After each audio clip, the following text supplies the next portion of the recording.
and welcome to Cinematrophy. I'm Don Perignon, saving you from getting ripped off. Well, it's April, and seeing how Easter is right around the corner, I thought today would be a good time to look at a Christian movie. What do you mean Easter was 2 weeks ago? Isn't it always in April? Whose dumb idea was that? Oh, right, that little trip I took. Well, it was funny at the time. Fine, whatever. Just play the show intro.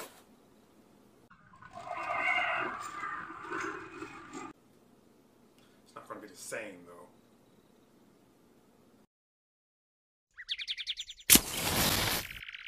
All bets are off!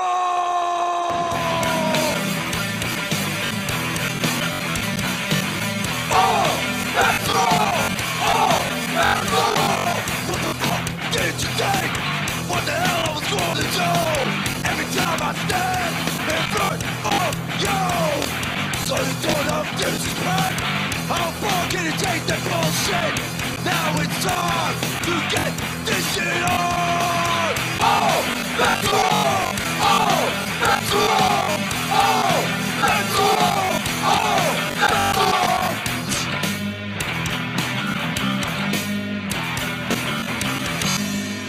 Bats are off!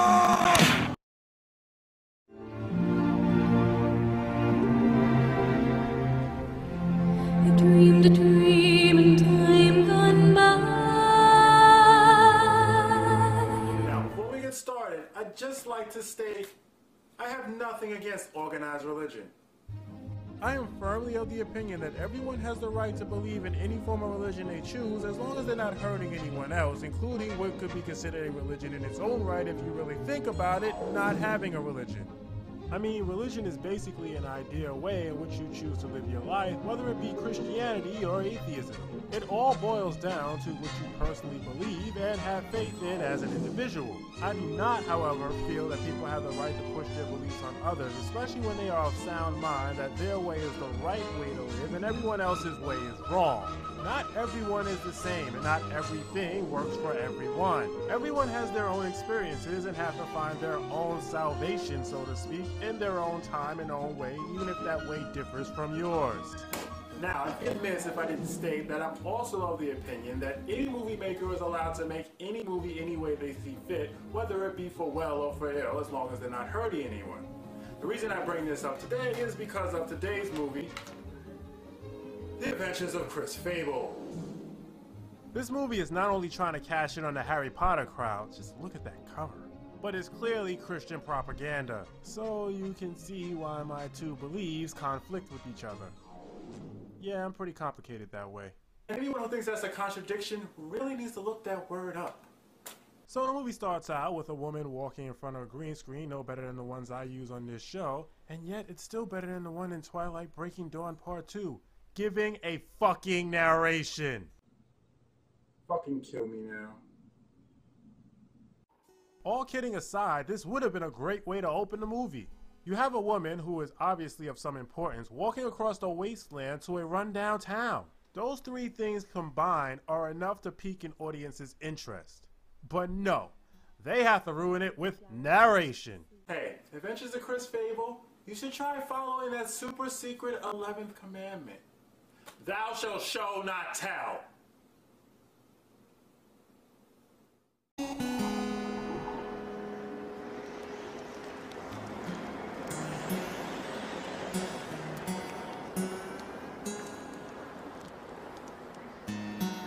And I laid me down in that place to sleep.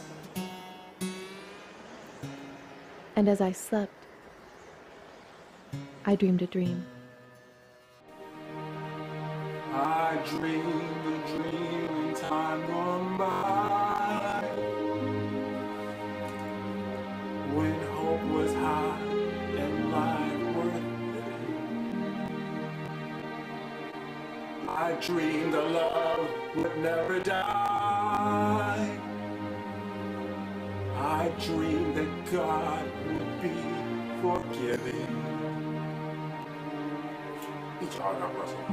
We then meet up with our hero of the story, Chris Fable, who is a thief in the slums of Trailer Park Town. Normally I'd complain about the shaky cam thing, but in this case there's a reason for it, in that the cameraman is actually running alongside the actors. Proving that shaky cam is only annoying when done on purpose to hide your shoddy camera work.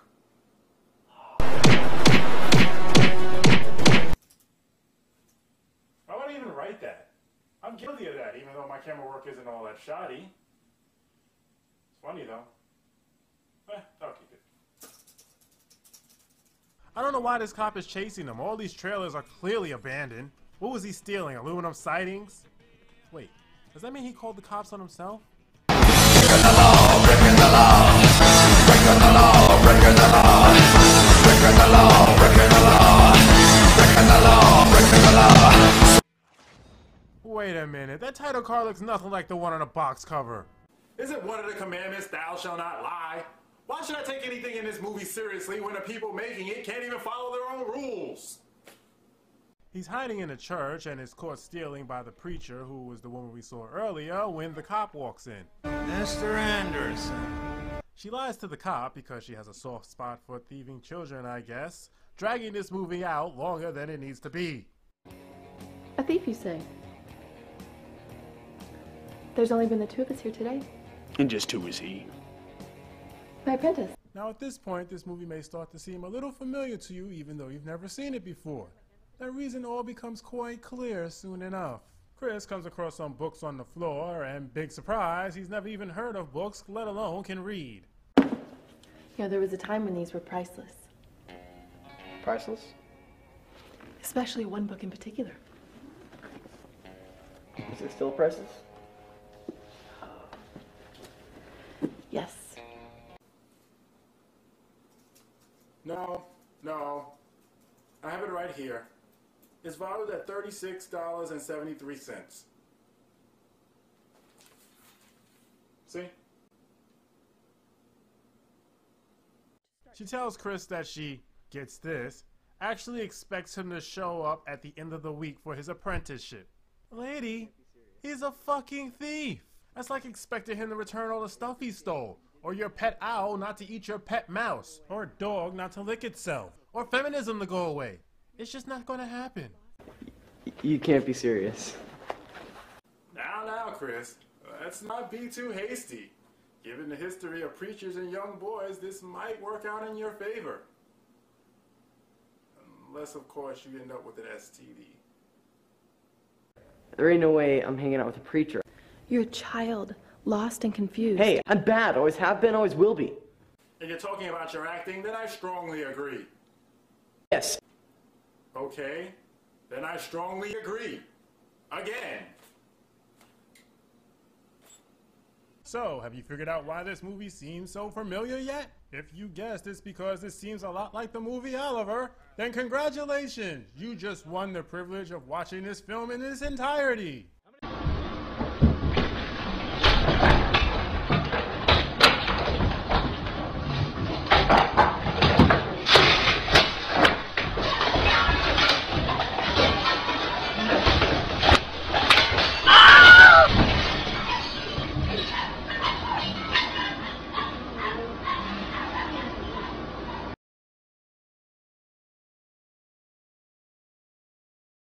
Chris steals the books, thinking they're worth something, taking them back home to the junkyard, to this movie's version of Fagin, who isn't too pleased to receive a bunch of worthless books. What's this? What am I supposed to do with this? What?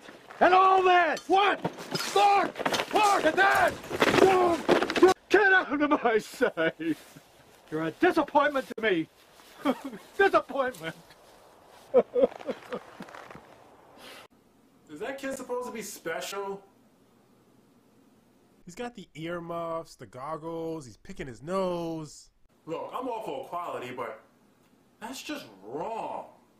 Shame on you, Chris Fable. Shame on you.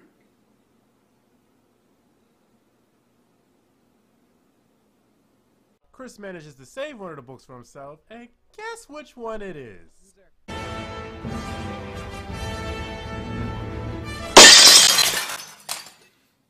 That would actually be exciting.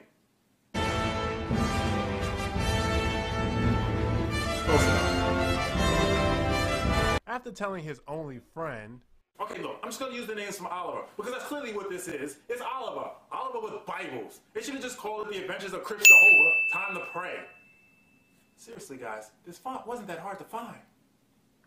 After telling his friend Nancy about the church and promising to take her there, he has a nightmare about a bad special effects attack.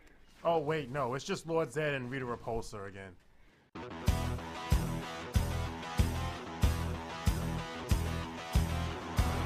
Chris returns the Bible to the church, where the preacher offers to teach him how to read, and whoa, lady! That's one hell of a hard-on you got for that kid. Then again, a preacher with a hard-on for young boys isn't an uncommon thing. Hi-oh! Anyway, she teaches him and Nancy to read through a reading montage? Great advocate, God on the battle side, telling the story, Christ in his glory, Lord is a coming on high. Who's that riding? Who's that riding? Who's that riding? Well, there has been worse montages. It's time.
Why do I keep putting down my own show?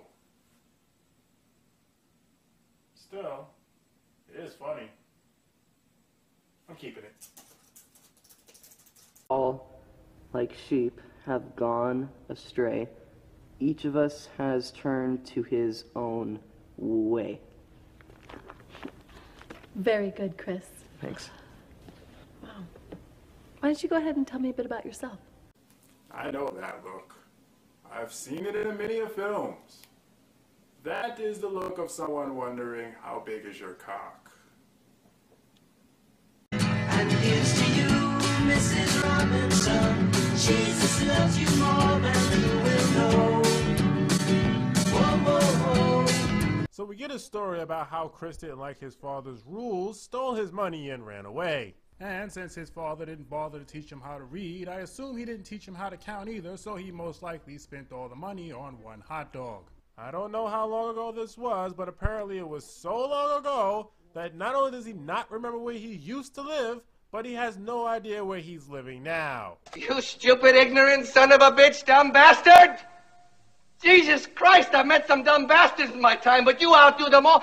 The preacher tells him that she ran into a fisherman in a place called Celestial City who had the same symbol that Chris is wearing, a symbol given to him by his father. So is he off to see the wizard or on a march to Mordor? Of course. She tells Chris that he's to go look for his father, and when he's reluctant, she tells him that a war is coming and the only place safe is Celestial City. Admit it, lady. You're just trying to get rid of the incriminating evidence. I want to go, but I can't do this by myself. You're right. But there will be people along the way who can help you. Keep a sharp lookout for imposters. There will also be those who will try and trick you. Why? Is his father Mel Gibson? Give me back my son! Chris decides to leave and is taking Nancy with him when he runs into the generic 80s bully. Mind you, this movie was made in 2011. Jesus, he looks like one of the cut extras from The Outsiders. So Chris and Ponyboy get into a fight, and I'm going to play the entire fight scene for you. Just take it all in.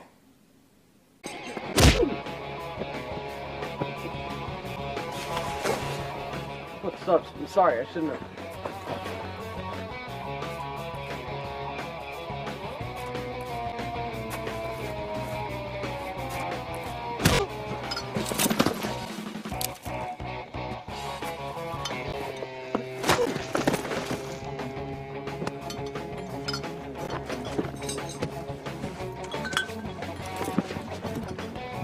Knock it off, both of you! Chris, we're gonna go. We need to go now. Smell it, my friends? That is the smell of grade A schlock. And isn't this a Christian movie? Isn't one of their teachings to turn the other cheek? Well, clearly that was only half of the teaching. The actual teaching is you're to turn the other cheek unless he's kicking in your teeth. Then you kick his motherfucking ass.